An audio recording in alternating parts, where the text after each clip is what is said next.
একজন তরুণ যার নাম ছিল মোহাম্মদ, যিনি বর্তমান উজবেকিস্তানের বুখারা নামক ব্যস্ত শহরে জন্মগ্রহণ করেন। শৈশব থেকেই তার জ্ঞানার্জনের প্রতি আগ্রহ এবং অসাধারণ স্মৃতিশক্তি তাকে অন্যদের থেকে আলাদা করে তুলেছিল।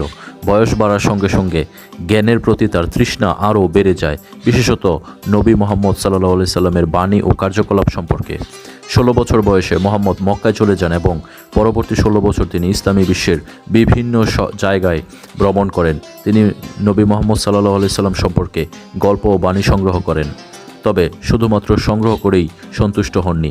একজন দক্ষ কারিগরের নিপুণতায় তিনি লক্ষাধিক হাদিস পর্যালোচনা করেন এবং কেবলমাত্র সবচেয়ে বিশুদ্ধ ও নির্ভরযোগ্য হাদিসগুলো বেছে নেন।